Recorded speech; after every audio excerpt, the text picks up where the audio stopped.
Hola, buenas noches. Quería leerles algo de un libro que me regalaron hace algunos años Alejandro, Sabrina y Sebastián, escrito por Thich Nhat Hanh. Tendría que preguntarle cómo se pronuncia bien a mi yerno, que es vietnamita, porque este es un autor vietnamita. Se llama Silencio, el poder de la quietud en un mundo ruidoso. El poder de la quietud. Recuerdo que en 1947 residí como estudiante durante un tiempo en el Instituto Budista del Templo de Bao Quoc de Hue, en Vietnam. Cerca de mi templo raíz, el templo donde me había hecho monje y en el que vivía normalmente. El ejército francés había ocupado la región y establecido una base militar en Hue. Con frecuencia se desataba a nuestro alrededor un fuego cruzado entre los soldados franceses y los vietnamitas.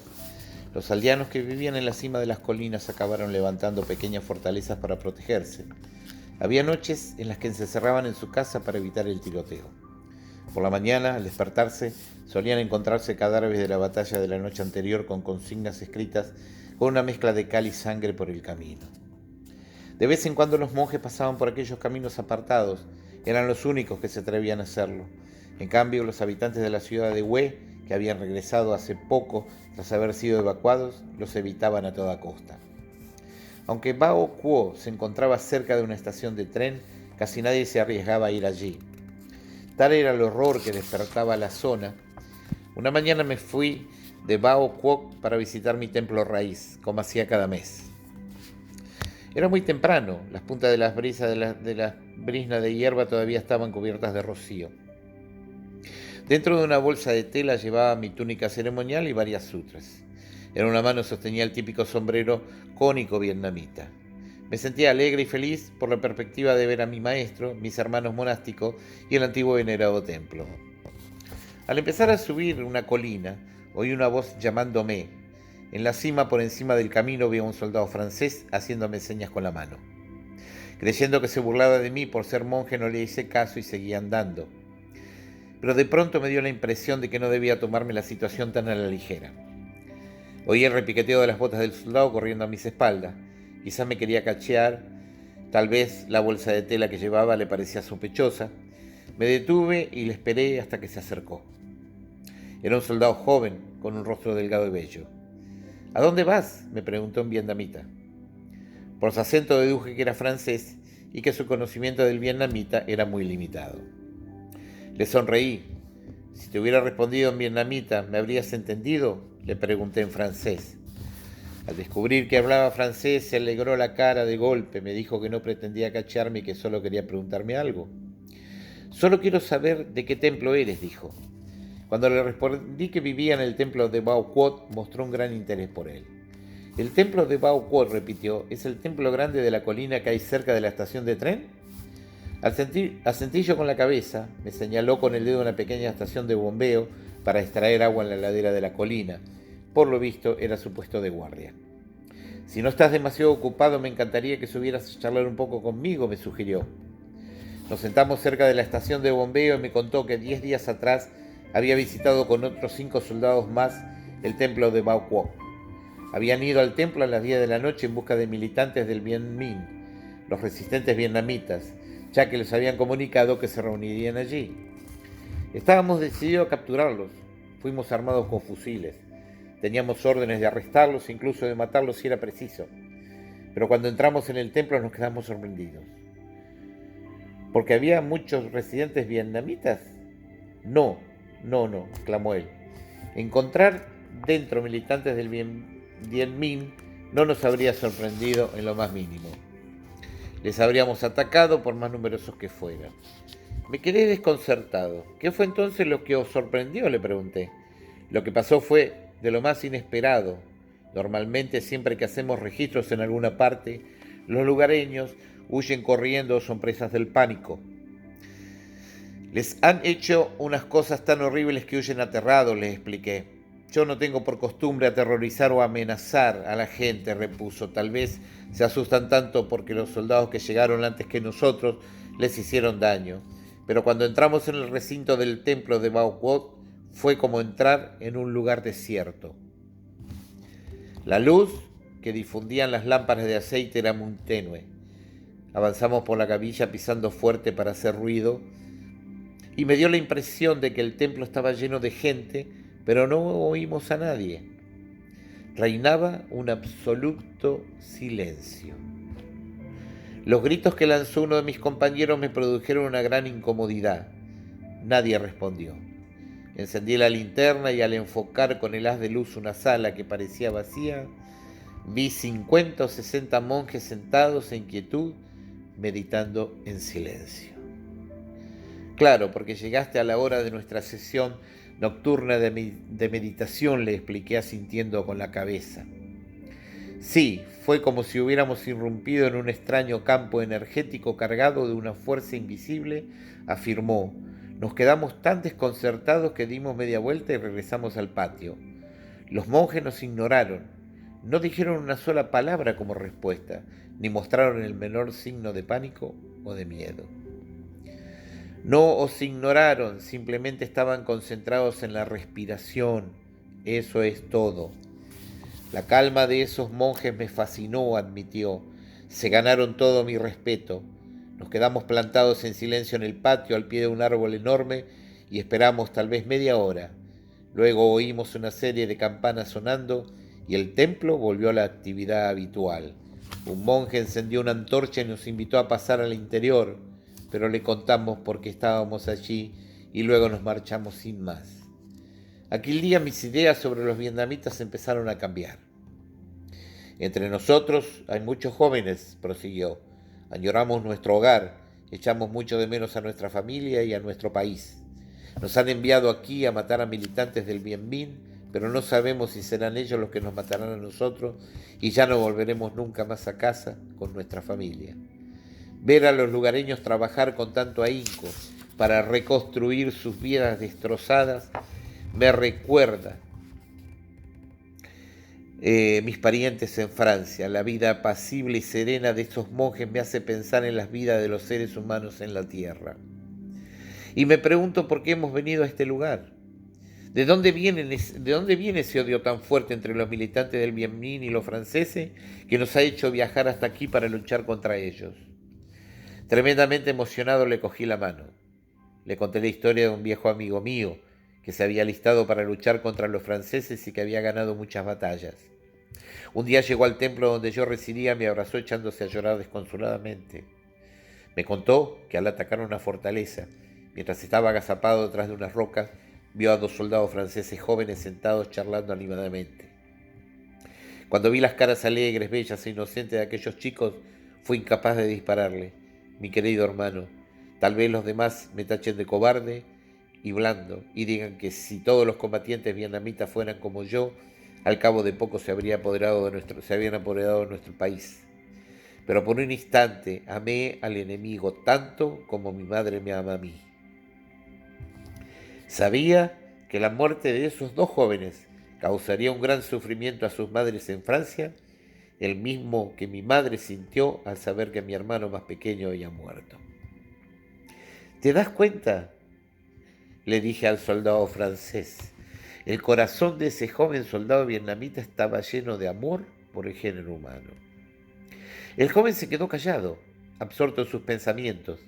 Quizás como yo, era cada vez más consciente de lo absurdas que son las matanzas, de la calamidad de la guerra y del sufrimiento de tantos jóvenes muriendo de una forma injusta y terrible. El sol estaba ya alto y había llegado el momento de irme. El soldado me dijo que se llamaba Daniel Marty y que tenía 21 años. Lo habían enviado a Vietnam poco después de acabar el instituto. Me mostró fotografías de su madre y de su hermano y su hermana más pequeños. Nos separamos con la sensación de habernos comprendido mutuamente y me prometió que iría a visitarme al templo los domingos.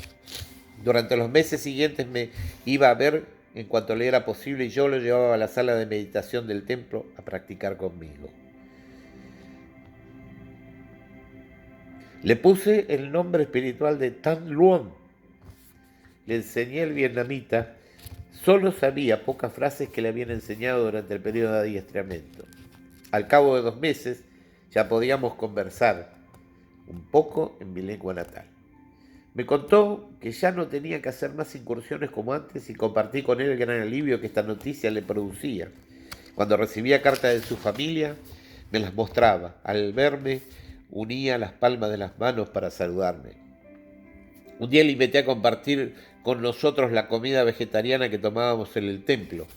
Aceptó encantado la invitación y puso por las nubes las deliciosas aceitunas negras y los platos aromáticos que le servimos. La fragante sopa de arroz con setas silvestres que uno de los monjes había preparado le gustó tanto que no podía creer que fuera vegetariana. Le tuve que explicar los detalles de cómo le habían elaborado para convencerle. Había días en los que sentados junto a la torre del templo conversábamos sobre espiritualidad y literatura. Cuando yo elogiaba la literatura francesa, le brillaban los ojos de alegría, se sentía orgulloso de la cultura de su país. Nuestra amistad se volvió muy estrecha. Pero un día, en una de sus visitas, me anunció que iban a enviar su unidad a otra zona y lo más probable era que volvería pronto a Francia. Le acompañé hasta el arco de los 3 portales de la entrada del templo y nos abrazamos emocionados al despedirnos. Te escribiré, hermano, me dijo. Me alegrará mucho recibir una carta tuya y yo te responderé. Un mes más tarde recibí una carta suya en la que me contaba que iba a volver a Francia, pero que luego iría a Argelia. Me prometió escribirme desde allí, y desde entonces ya no he sabido nada de él. ¿Quién sabe dónde estará ahora? ¿Seguirá con vida? Pero lo que sí sé es que la última vez que lo vi estaba en paz consigo mismo. Aquel momento de profundo silencio en el templo lo había cambiado. Dejó que su corazón se llenara de las vidas de todos los seres vivos y vio el sinsentido de la destrucción de la guerra. Y todo ello fue posible gracias a ese instante de detención total y absoluta y de apertura al poderoso, curativo y milagroso océano del llamado silencio. Para manifestar tu verdadera naturaleza debes de tener el monólogo interior constante que llena todo el espacio que hay en ti. Puedes empezar a hacerlo apagando cada día por unos momentos la radio del PSP. El PSP es pensar sin parar. ¿Qué es lo que nos ocurre continuamente? ¿Qué es lo que nos lleva a nosotros a estar en un estado constante de ansiedad, de angustia?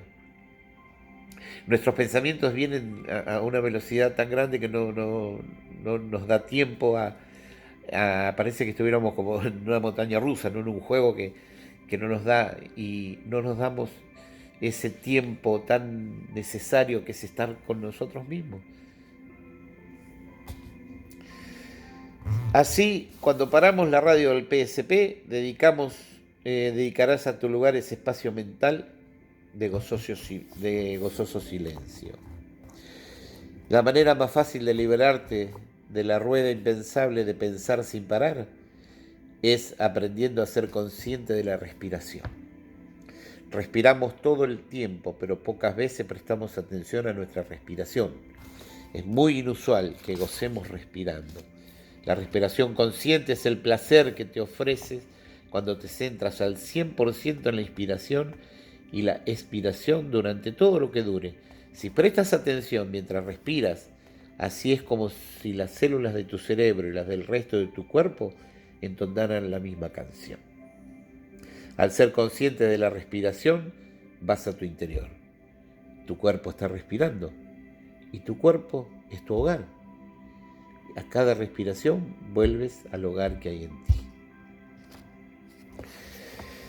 Es un hermoso capítulo de este libro de silencio, y es lo que muchas veces nos pasa a nosotros, que no tenemos la capacidad de parar.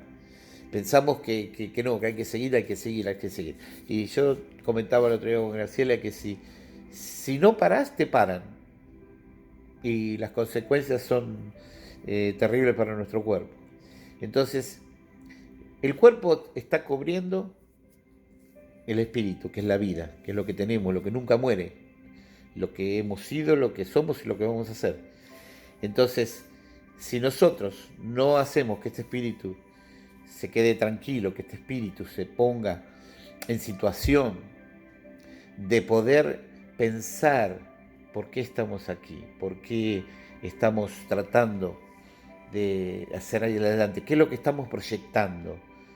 Entonces, si nosotros proyectamos toda esa fuerza que nosotros tenemos en nuestros pensamientos, terminamos cansados, terminamos mal, no nos sentimos con el hecho de poder decir, bueno, estoy en esta vida. Entonces, cuando tenemos algún problema, cuando tenemos alguna duda, cuando tenemos alguna ansiedad, cuando tenemos un ataque de pánico, lo primero que hay que hacer es sentarnos y respirar. Y prestar atención a la respiración. Prestar atención cómo el aire entra, cómo el aire sale de nuestro cuerpo.